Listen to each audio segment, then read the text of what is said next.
जंग होए ज़रूर होए, सानू कोई टेंशन नहीं, लेकिन जंग किहदे खिलाफ होए? गुरबत के खिलाफ। इन्हां दोवां मुल्कां ने लड़ना है तो गुरबत के खिलाफ लड़न। इन्हां दोवां मुल्कां ने जंग करनी है तो गुरबत के खिलाफ जंग करन। इन्हां दोवां मुल्कां ने जंग अगर करनी है तो मुल्क की बेहतरी वास्ते करन, अपने मुल्क नूं मजबूत करने वास्ते करन, फिर मज़ा आंदा है।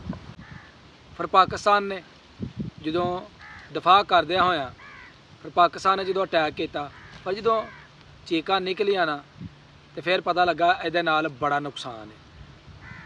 फिर दूसरे मुल्कां ने विच आके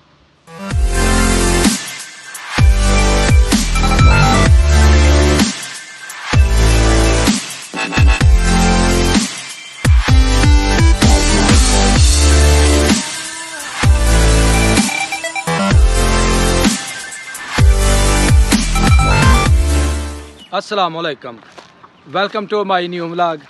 मैं जी तुहाडा दोस्त सुल्तान शेख, पंजाब के खूबसूरत संती शहर सियालकोट तो, पिंड पूरब कलेर, और तुसीं वेखण दे हो मेरा यूट्यूब चैनल अपना पंजाबी व्लॉग। अलहमदुलिल्लाह जी, अल्लाह का लख लख हरी शुक्र है। जंग के जोड़े खतरात सन वो गए ने टल, सेज फायर दोनों मुल्कों ने कर दिता है, जंगबंदी हो गई है।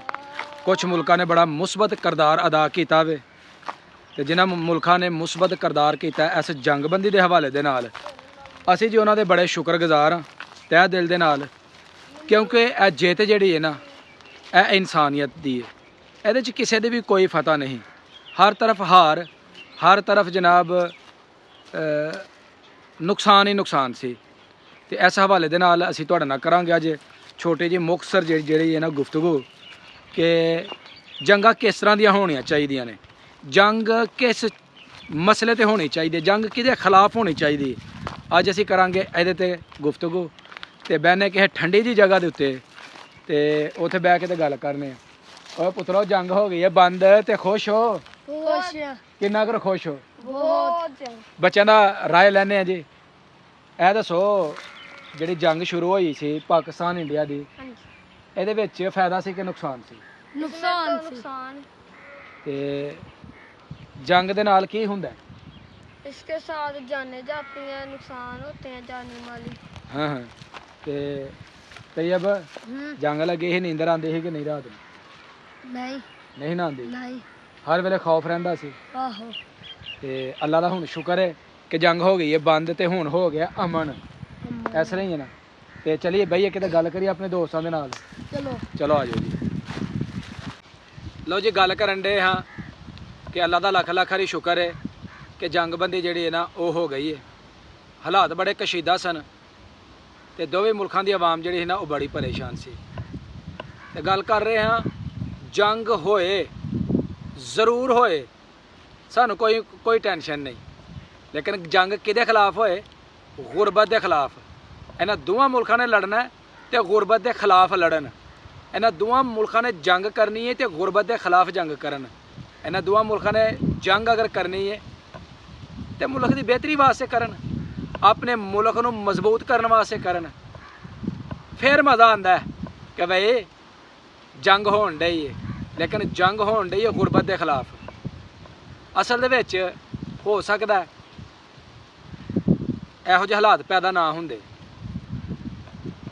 इंडियन मीडिया जिहड़ा ना, मेरी गल अगर बुरी लगती है तो हज़ार मरतबा लगे, लेकिन गल हकायक ते मबनी। इंडियन मीडिया ने इन्ना कर बवेला पा दिता कि जिहदी इंतहा कोई नहीं, आवाम दे विच नफरत पैदा कर दी। साढ़े किसी मीडिया चैनल ने ऐसी हवा नहीं दी। साढ़े मीडिया चैनल यही कहते हैं कि यह काम अच्छा नहीं। असी बड़ा तहमल का मुजाहरा किया, असी बड़े अपना बुरदबारी का मुजाहरा किया कि जंगी हालात ना बनन, लेकिन हालात फिर जिहड़े ना वो दिन ब दिन खराब होंदे गए। फिर पाकिस्तान ने जो दफा करदे होया, फिर पाकिस्तान ने जो अटैक किया, पर जो चीकां निकलियां ना तो फिर पता लगा इहदे नाल बड़ा नुकसान है। फिर दूसरे मुल्कों ने विच आके जिहड़ा ना संभालिया अपना हालातां नूं, हालात बेहतर होए ते कल जिहड़ा ना सीज़ फायर हो गया। अल्लाह का लख लख हरी शुक्र। कि सीज़ फायर हो गया। जंग अगर करनी है ना तो जंग सेहत के खिलाफ करो, अपनी आवाम को सेहत दी अच्छियां सहूलतां दईए। जंग अगर करनी है तो दोवें मुल्क करन कि अपने मुल्क को तलीम याफ्ता नौजवान दईए। तलीम नौजवानों वास्ते बच्चों वास्ते बिल्कुल फ्री करिए। जंग अगर करनी है तो लोगों की बेहतरी वास्ते करिए, फिर मज़ा आंदा है। आवाम नूं मारना, आवाम दे विच नफरत फैलानी, यह कोई जंगा नहीं। ਇਹਦੇ ਨਾਲ मुल्क ਜਿਹੜੇ ਨੇ सफ़ा हसी तो मिट जाते हैं, ख़त्म हो जाते हैं, तो मगर कुछ भी नहीं रहिंदा। ना कोई खबर देने वाला रहिंदा, ना कोई खबर सुनने वाला रहिंदा। इस वास्ते जंगा जिहड़ियां ना वो साडे वास्ते नुकसान का बायस है। मुल्क बड़े पिछे तुर जाते हैं। ਇਹਦੇ ਵਿੱਚ दूसरे मुल्कों का फायदा होंदा है, अपना कोई फायदा नहीं है। तीसरा फरीक जिहड़ा ना वो फायदा उठांदा है।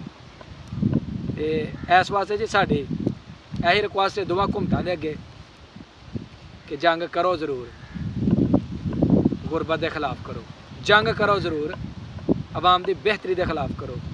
तो सानू चाहिए जिहड़ा हमसाया हुंदा है ना, यह एक फैमिली का हिस्सा हुंदा है। असी दोवें अच्छे हमसाए बनीए, लोगों को एक अच्छा पैगाम जाए। इंशाअल्लाह दोवें मुल्कों की अवामा जो एक दूजे के गले लगन दे ना, यह हिंदू मुस्लिम कढ़ दो विचों। इंसान रब ने बनाया सब नूं, अगों फिरके असा बनाए ने, अगों असा अपने अलहदा अलहदा जनाब मजहबां दे विच बट गए हैं। इंसानियत दे नाल प्यार करो। इंशाअल्लाह अगर इंसानियत दे नाल प्यार किया जाएगा ना तो इंसानियत जिंदा रहेगी, कोई किसी के खिलाफ नफरत नहीं फैलाएगा।